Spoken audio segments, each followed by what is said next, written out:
Hello Aquarius, July 2024, usaping karera, trabaho, pera, ang hihingin natin para sa inyo ngayon. Mensaheng gabay lang po. Sa bagong buwan ng Hulyo, anong maiwan natin? Para sa mga Aquarius, sa taong nakikinig ngayon, anong mensaheng gabay? Message. Aquarius, July 2024, anong kailangan nilang marinig? Ngayong July 2024, ayan, may bumabagsak na. Ay pa tayo dyan. Ayan na. Okay, isa pa. Aquarius, ayan na. The Knight of Wands ay narito. The Three of Cups. And the Seven of Swords. This one is in reverse. Okay. Aquarius. Kung andito kayo sa trabaho kung saan merong umaangat yung ilang partnership or collaboration, yung ilang teamwork, or pagdating sa inyong mga workmates, may something magandang possibility dyan. Kung magiging bukas lamang kayo.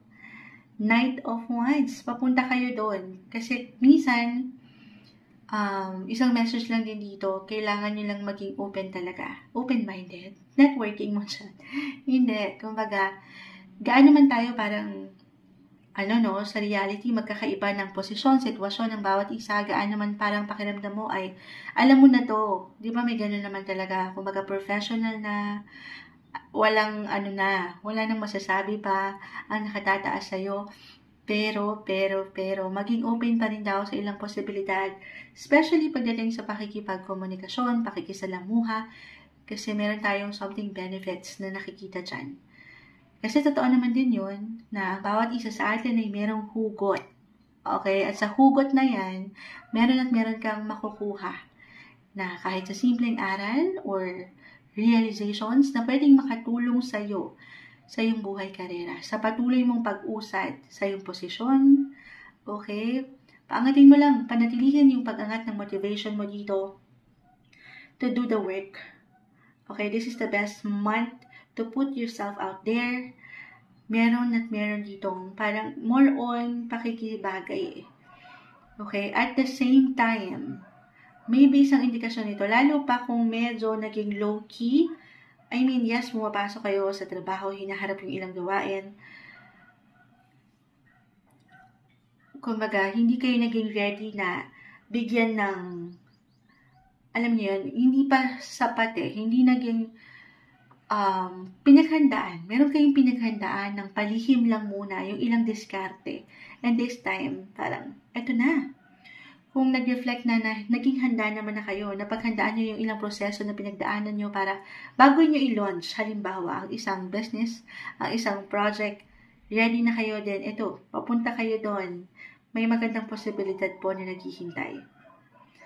Other messages, guys. Okay. Ito hindi kailangan laliman. Nag-iinit ang buhay karera this time. Knight of Wands, yung inyong mga motibasyon. May ilang lang tayo dito. Parang umangat yung pagiging competitive. If ever hindi mag-apply sa inyo, maaaring mag-apply ito sa ilang tao sa trabaho. Three of Cups, ay narito, Seven of Swords. So, dalawa lang ito. Aquarius, maaaring nagiging competitive ikaw na ang ganda. Kasi nga, focus ka lang doon sa goal mo Meron kang gustong makita, syempre pa yung resulta. Pero pwedeng reversal. Maaring itong taong ito or ilang tao sa iyong paligid kasi nakikitaan ka ng galing, ng init. Okay?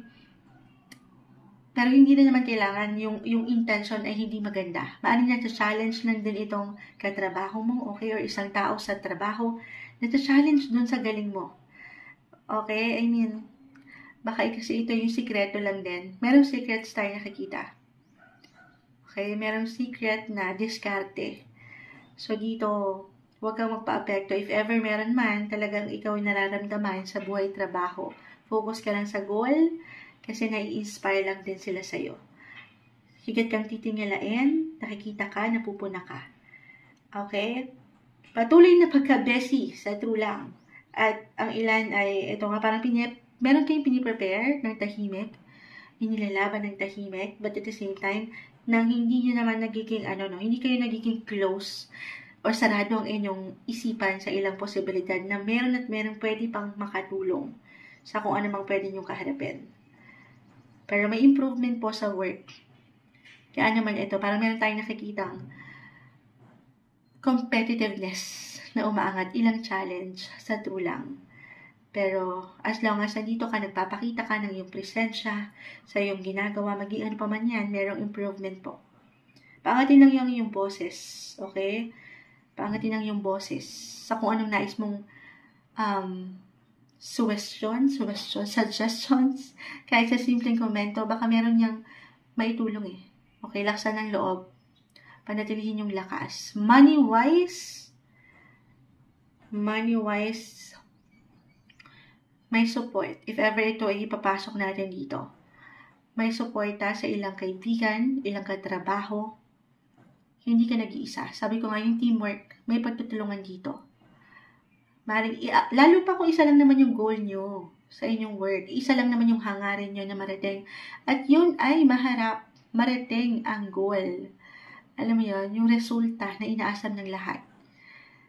Then, may pagwawagi tayong nakikita. I-claim natin to na meron kayong isi-celebrate sa trabaho. At usaping pera. Para sa inyo ngayong buwan ng Hulyo 2024, Aquarius.